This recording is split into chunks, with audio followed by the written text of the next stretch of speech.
예, 우리 군이 고체 연료 추진 우주 발사체 2차 시험 비행에 성공한 이튿날 북한이 동해상으로 단거리 탄도미사일 3발을 발사했습니다. 관련 내용을 신인균 자주국방 네트워크 대표와 함께 짚어보도록 하겠습니다. 어서 오십시오. 안녕하세요.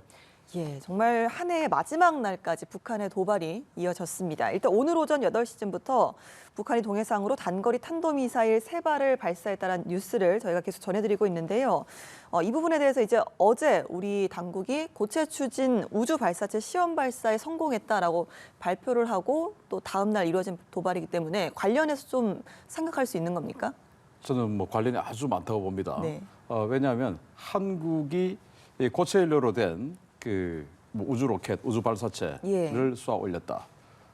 그래서 뭐 지금 한국이 지금 아주 아름답게 생긴 그 야경 사진, 로켓이 솟아오르는 사진들이 그렇죠. 여러 곳에서 지금 뭐 나오고 있지 않습니까? 그래서 거의 뭐 축제 분위기처럼 이렇게 가고 있는 상황에서 북한은 바로 죄를 뿌리는 니들은 즉 한국은 이제 처음으로 이 단계, 단분리 단계 이런 쪽으로 지금 스타트를 하고 있는 상황이지만 우리는 다 돼 있다라는 그들의 기술력 과시, 그리고 또 국제사회를 향해서는 자, 똑같은 이 지역에서 대한민국은 저렇게 탄도미사일로 전용할 수 있는 우주발사체를 발사해도 아무렇지도 않고 이 북조선은 이런 걸 쐈을 때 제재를 하고 이게 무슨 경우란 말이냐.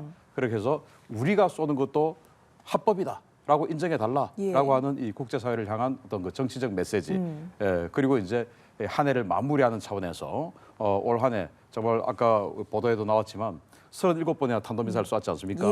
역대 최대로 많이 쐈는데 그 정도로 올 한 해 군사력에 굉장히 집중하는 북한의 모습을 마무리하면서 지금 뭐 전원회의를 하고 있는 중인데 그걸 통해서 내일 굉장히 강력한 메시지를 보이기 위한 전초 무대로서 활용했다고 봅니다. 이렇게 말씀하신 것처럼 북한은 연말에 이제 한 해를 좀 결산하는 시간을 갖는데 이런 시기에 도발을 하는 건 상당히 좀 드문 일이지 않습니까? 그래서 연말에 정말 그 한 해의 마지막 날에 이렇게 도발하는 경우는 거의 없었죠. 그리고 그동안 이제 또 북한이 도발하는 어떤 그 스케줄들을 보면 정치적 이벤트하고 좀 거의 뭐 맞아왔었죠. 예를 들면 인민군 창설일이라든지 김일성 사망일이라든지 김정일 사망일이라든지 이런 이벤트하고 좀 맞춰왔는데, 자, 지금 아까 말씀드렸지만 노동당 전원회의를 하고 있어요. 그런데 오늘 또 어떤 이벤트냐? 바로 저 김정은이 조선인민군 총사령관에 추대된 당일입니다. 그래서 그 조선인민군 총사령관에 추대된 날을 기념해서 그 정치적 이벤트로 쐈을 수도 있는데 그러기에는 오늘의 그 미사일의 가치는 조금 더 낮기 때문에 굳이 이제 김정은의 인민군 총사령관 추대하고 연결 지으려는 것보다는 이 한 해를 마무리하는 차원에서 올 한 해는 정말 너희들에게 우리의 무력을 끝까지 과시하는 그런 해다라는 과시를 보여준 거 봅니다. 알겠습니다. 군은 지금 비행거리, 고도, 속도 등 좀 구체적인 재원을 분석하고 있는데요. 발사 원점에 대해서 좀 이야기를 해보겠습니다. 황해북도 중화군, 여기가 이제 평양에서 남쪽으로 60km 정도 떨어진 지역인데 이곳이 이제 미사일 발사 장소로 이용되는 건 처음 아니겠습니까? 그렇습니다. 우리 군에서 북한의 미사일이 발사되는 지점을 거의 대부분 다 파악하고 있었겠죠. 그런데 이제 이 지역은 처음이다. 물론 우리 군이 파악하고 있었던 장소인지 아닌지는 저로서는 알 수 없습니다만은 어쨌든 처음 발사한 곳인데 이 평안남도 즉 황해도 이 지역 선까지는 북한의 탄도미사일 중에서 이 전술벨트라고 해요. 지금은 이제 개념이 바뀌었지만 과거에는 전술벨트, 그래서 전술 탄도미사일들을 집중적으로 배치하는 이 거리라고 봐야 되고, 거기부터 이제 평안남도 이 평양 지역 이 지역을 작전벨트 해서 중거리 탄도미사일 배치를 하고, 그리고 이제 평안북도, 자강도, 양강도 이 지역 같은 이 북부 지역에는 전략벨트, 그래서 핵미사일 같은 또 ICBM 같은 이런 미사일들을 배치해 왔는데 그걸 이제 북한이 최근에는 동서로 나누었습니다만은 아무튼 이 전술 탄도미사일, 즉 단거리 탄도미사일을, 그것도 고체 연료 탄도미사일을 보여줬는데 그걸 대량으로 동시다발적으로 발사할 수 있는 발사 기지가, 발사 플랫폼이 아주 많이 생겼다. 그래서 그동안 우리 대한민국 군이 정보를 파악하고 있었던 예를 들어서 우리가 킬체인을 가동하면 북한이 탄도미사일을 쏘려고 하는, 핵미사일을 쏘려고 하는 징후가 있으면 선제 타격을 해야 되지 않습니까? 그 선제 타격해야 되는 그 장소를 아주 많이 만들어 놓은 것이죠. 그 말은 실패할 가능성도 있다. 왜? 대상이 너무 많으니까. 네. 그래서 북한은 대한민국에게 이런 여러 새로운 장소를 보여주면서 이래도 킬체인 삼축 체계라는 것을 주장할 테냐라는 의지 표현도 있다고 봅니다. 예, 보다 좀 우리 군이 북한의 도발을 예측하기가 어렵게 하겠다 이런 의도도 좀 깔려 있다라는 분석이시죠? 우리 군의 예. 응징 보복을 무력화시키겠다라는 예, 거죠. 알겠습니다. 자, 말씀하신 고체 연료 추진 우주 발사체 어제 뭐 곳곳에서 목격담이 좀 쏟아지고 있는데요. 일단 목표한 고도에 도달했고 단분리도 성공적으로 이루어졌습니다. 이번 발사는 좀 어떤 의미가 있는 것으로 보시나요? 페어링 분리, 단 분리 뭐 이러한 그 자신들이 목표로 했던 그 목표를 대부분 다 달성했다라고 발표를 했습니다. 그래서 저는 이것을 군사적으로 봤을 때 앞으로 정찰 위성을 지금 뭐 미국과 일본이 군집 위성이라고 해서 전 세계를 다 정찰 위성, 소형 군집 위성으로 덮는 이 작업을 하고 있어요. 예. 한 3천여 개의 위성으로 덮는 작업을 하고 있는데 여기에서 우리 대한민국도 큰 역할을 할 수 있겠구나. 특히 우리는 북한의 핵미사일이 우리를 노리는 그 순간을 실시간으로 탐지해야 되는 그런 아주 짧은 시간이지 않습니까? 예. 그렇기 때문에 이런 그 미사일을 로켓을 통해서 우리도 소형 군집 위성을 다량 쏘아 올려서 우리 한반도 상황을 거의 실시간에 가깝게 탐지할 수 있는 역량을 만들어가는 바탕이 되었고 네. 또 이걸 또 이제 군사적으로 봤을 때 우리도 중장거리 탄도미사일을 가질 수 있는 그 거의 뭐 첫발 이상을 디뎠다라고 볼 수 있어서 뭐 이런 일이 있어서는 안 되겠지만 어떤 그 핵 도미노 현상이 발생을 했을 때 예. 또 그런 우려가 있을 때 대한민국의 잠재력 측면에서 우리가 이런 이야기 많이 하죠. 일본은 마음만 먹으면 일주일이면 핵무기 만들 수 있을 거야. 라는 이야기를 합니다. 왜냐? 일본은 고체 연료 장거리 로켓이 있습니다. 예. 여기에다가 위성 대신 핵탄두를 얹어버리면 핵미사일이 되는 거죠. 그렇죠. 근데 우리는 없죠, 그게. 그렇기 때문에 우리 대한민국은 마음만 먹으면 일주일이면 핵무기 가질 수 있다라는 말을 못 해요. 그러나 이제 이런 자산들을 우리가 가져나가면 앞으로 국제적으로 우리는 핵무기가 없더라도 저 한국은 마음만 먹으면 언제든지 할 수 있다라는 그 기반을 갖추기 때문에 예. 한국의 위상이 올라갈 수 있는 겁니다. 액체 연료 발사체와 비교를 좀 했을 때 여러 가지 고체 연료 같은 경우는 훨씬 좀 구조가 간단하고 또 말씀하신 것처럼 신속성이라는 장점이 큽니다. 대신 연료 효율이나 이런 부분에서는 액체에 비해 좀 나쁘다는 분석도 있더라고요. 맞습니다. 그 우리가 자동차 보면 대부분 그 액체로 된 연료를 다 쓰지 그렇습니다. 않습니까? 그런데 고체로 된 연료가 요즘 나오죠. 바로 전기차가 나오죠. 그래서 더 발전된 기술인 건 맞는데 그 전기차는 여러 가지 불편한 점을 감안하고 또 액체 연료인 이 휘발유나 경유보다 좀 짧게 가는 그렇습니다. 이런 그 비효율이 또 존재하기도 합니다. 똑같아요. 그렇지만 굉장히 편리하고 한 그런 또 네. 장점이 있는데 이걸 이제 군사적으로 봤을 때 액체 연료는 디메탈 하이드라진이라고 하는 굉장히 산성이 강력한 이 액체 연료 산화제를 집어넣고 있어야 되기 때문에 이게 부식이 됩니다. 예. 그리고 너무나 위험한 그 액체 연료이기 때문에 이걸 뭐 움직인다든지 했을 때 폭발의 위험성도 있어요. 그래서 고정된 진지에서 고정된 곳에서 쏘는 이런 무기 체계로는 액체 연료는 괜찮은데 잠수함에 탑재를 한다든지 아니면은 단거리 미사일처럼 막 이동을 해서 네. 이동 발사대에 탑재를 해서 움직인다든지 하는 거는 위험해서 안 되는 거예요.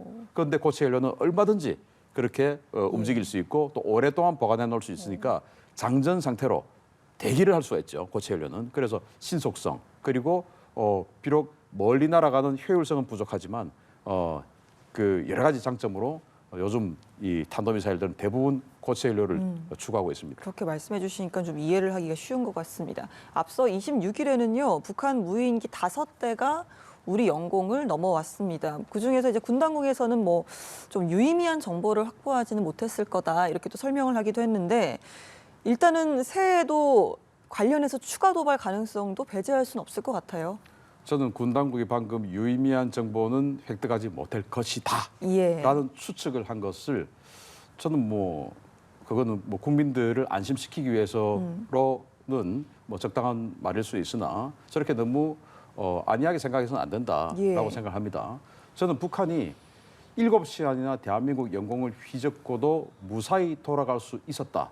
이게 엄청난 정보라고 봅니다. 네. 자, 우리 알려진 정보에 따르면 최초로 이 1군단에 있는 국제방공 레이더가 저 무인기를 탐지를 했을 때 3,000m 상공, 즉 3km 상공으로 날아왔다라고 지금 알려졌어요. 그런데 이 3km가 어떤 데냐? 이 지상에 있는 대공포가 있습니다. 기관포로 이루어진 대공포인데 그 대공포의 사거리보다 높아요. 그러면은 이 3km에 있는 이 무인기를 요격하려면은 단거리 미사일로 해야 되는데 이번에 북한은 단거리 미사일의 사각지대 회랑을 다 파악한 거나 마찬가지다라고 네. 봅니다. 자, 그리고 앞으로 또 추가 도발에 대해서 말씀을 주셨는데 그러면 이번에 침투한 이쪽으로 단거리 미사일은 여기는 작동을 못할 가능성이 높다라는 걸 파악한 어떤 회랑을 길을 발견했다면 다음에 또 다른 길을 발견해야 되겠죠. 그렇게 해야 동시다발적으로 여러 군데에서 서울을 향한 그런 그 자산을 집어넣을 수 있는 것이기 때문에 저는 아마 다음에도 이런 도발을 또 할 것이다라고 생각이 되고 이 차제에 지금 우리 군이 국지방공 레이더를 통해서 거의 중앙집권적인 방공 시스템을 구축해 놨는데 이 중앙집권적인 방공 시스템이 얼마나 위험한 것인가라는 것을 이번에 저는 목도를 했다고 보고 예. 그래서 과거 김관진 전 국방부 장관 시절에 이런 말이 있었죠. 현장 지휘관이 선조치하고 그 다음은 책임은 다 위에서 진다. 그러니까 현장 지휘관이 선조치해라라고 했던 말처럼 지금도 방공 대대장이 대대장선에서 책임지고 이걸 요격해야 되겠다 결심을 할 수 있는 이런 그 책임을 져야 된다고 봅니다. 그렇지 않으면 앞으로도 제2, 제3의 뚫리는 현상은 계속 나올 거라고 보고 지금처럼 너무 중앙집권적인 방공 시스템은 위험하다라고 저는 봅니다. 그렇다면 다음번에 다시 또 무인기가 우리 영공을 넘어오는 그런 도발이 이어졌을 때는 일단은 우리 이제 군사들이 먼저 선조치를 하고 그 다음에 좀 보고를 하는 그런 시스템으로 바뀌어야 된다 이런 말씀이세요? 지금은 군단장이 결심을 해야 되는 시스템입니다. 예. 그런데 지금 대대장 중령이 보고를 받았어요. 이를테면 보고를 받았으면 자 이건 분명히 북한에서 넘어온 군사용 어떤 그 비행체다. 그럼 네. 먼저 여격을 하고 네. 군단장에게 보고하는 이런 시스템이 돼야 되는데 지금은 군단장이 여격해라라고 허락을 결심을 해야 해줘야 되는데 예. 그 단계가 얼마나 길겠냐는 거죠. 그러면 또 바꿔 말해서 군단장은 스스로 또 결심할 수 있을까? 국방부나 청와대에 보고하지 않고 그 지침을 받지 않고 이 남북 간이라는 이 특수한 상황에서 육군 중장이 그걸 결심할 수 있을까? 이것도 나는 어렵다고 보거든요. 그래서 현장 지휘관이 소령이든 중령이든 그들에게 대한민국의 장교라는 이런 그 숭고한 직업에 대한 명예심을 인정해주고 그들에게 책임을 주고 그 후과는 묻지 않겠다라는 그 면책 조항까지 줘야 이런 제2, 제3의 일은 발생하지 않는다고 봅니다. 알겠습니다. 자, 다음 이야기를 좀 넘어가면요. 올해 풍계리 핵실험장 이상징 후가 포착되면서 7차 핵실험에 나설 수 있다 이런 전망이 계속해서 이어져 왔습니다. 예상됐던 핵실험에는 나서지 않은 이유, 그렇게 수차례 도발을 하면서도 핵실험에 나서지 않은 이유는 어떻게 보십니까? 자, 일단 뭐 기상적으로 거기가 뭐 장마에 의해서 물에 잠겼다. 뭐 이런 그런 기술적인 문제도 있었지만 정치적으로 봤을 때 시진핑 중국 주석의 3연임을 확정짓는 10월까지는 자제해달라. 왜냐? 시진핑의 국제적인 외교적 역량을 훼손받을 수 있는 이런 그 스캔들은 만들지 말아야 되겠다라는 게 당연하지 않겠습니까? 예. 그러한 외교적인 부탁이 있었을 것이라고 보고 그럼 그 이후는 왜 안 했냐? 그건 핵실험을 했을 때 저는 북한은 핵실험을 하면 어떤 식으로든지 그게 저위력 핵무기든지 메가톤급의 수소폭탄이든지 성공할 가능성이 아주 높다고 봅니다.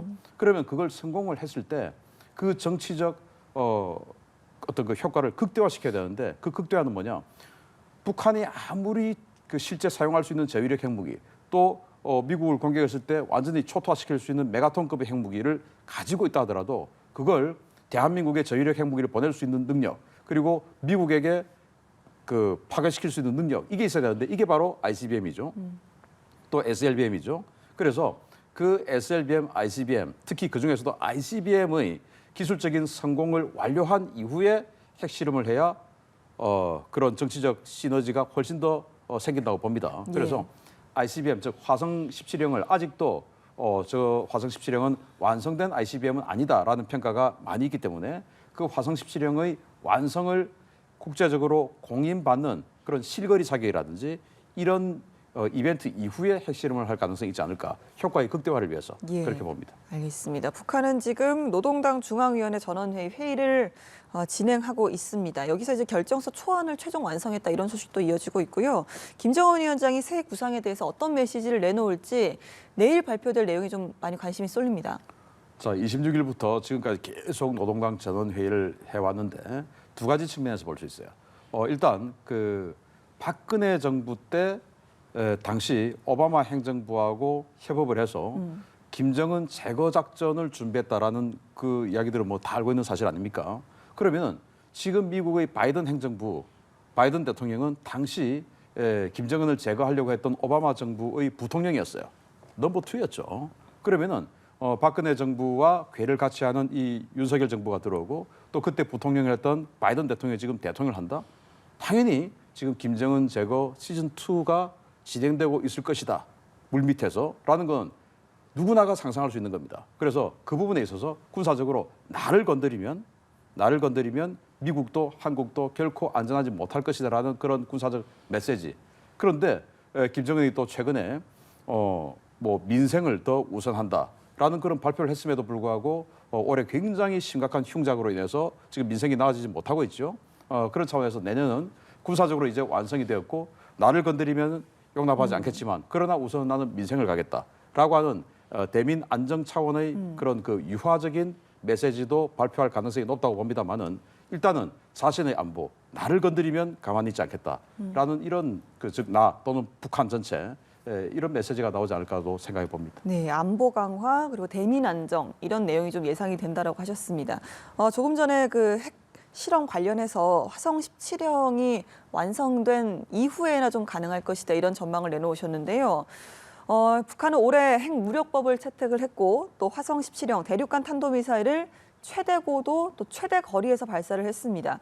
이런 관련해서 보다 좀 진일보된 입장 이런 부분을 발표할 가능성은 얼마나 보세요?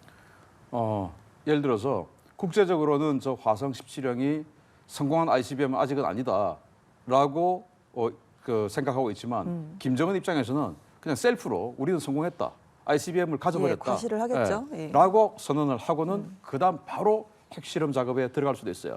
국제적으로 인정하든지 말든지 김정은 입장에서는 자신의 권력을 계속 유지하는 이것이 제일 중요한 거 아니겠습니까? 그래서 북한 인민들 보기에 아직도 그렇게 많이 쏘았다고 하는데 아직도 안 됐냐?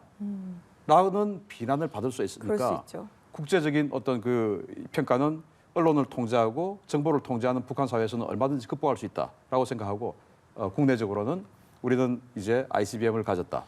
미제의 심장에 뭐 핵을 보낼 수 있는 뭐 이런 아주 과격한 선전 문구를 통해서 셀프 승인을 하고 이제 핵실험으로 바로 들어갈 수 있다고 봅니다. 알겠습니다. 이렇게 좀 북한의 도발이 뭐 역대 가장 많았던 한 해였습니다. 우리 정부의 고민도 깊어질 수밖에 없을 텐데요.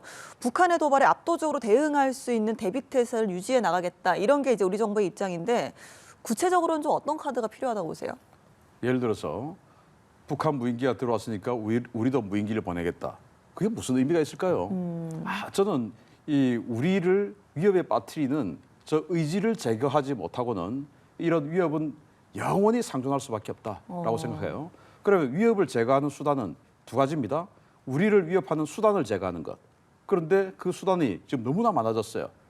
보시다시피 탄도미사일 올해 37번이나 쏘았을 정도로 또 새로운 탄도미사일 발사 장소도 나왔을 정도로 그 수단을 제거하는 것이 너무나 어려워졌다.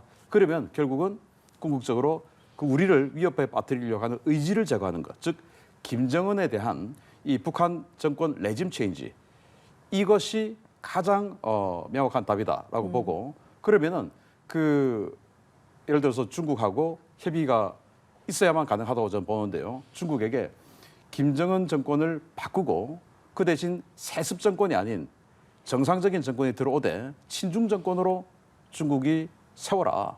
괴뢰 정권을 세우든지 네. 이를테면 미얀마 같은 그런 정권이 세워지더라도 세습만 하지 않는다면 지금 이 상황보다는 훨씬 낫다. 그 대신 핵은 포기하는 이런 식으로 미국과 중국의 빅딜이 가능하다고 보고 여기에 한국의 의지가 혹시 이 과정에서 뭔가 충돌이 발생했을 때 우리가 그것을 감내할 수 있는 어떤 그 정권 차원의 또 국민적 차원의 의지 맷집, 각오 이런 것들을 우리가 마음을 맞춰내야 된다. 그러지 않으면 이제 우리는 영원히 저 위협을 안고 살 수밖에 없다. 그래서 뭐 무인기를 우리도 비례해서 보낸다. 예. 저는 그런 건 큰 의미가 없다고 봅니다. 그러면 미중 간의 빅딜이 필요하고 어떤 김정은 정권 자체를 좀 바꾸는 친중 정권으로 바꾸려는 그런 중국의 의지가 상당히 좀 중요하다고 하셨는데 그런 중국을 움직이려면 또 거기에 상응하는 대가가 필요하지 않겠습니까? 어떤 것들이 있을까요?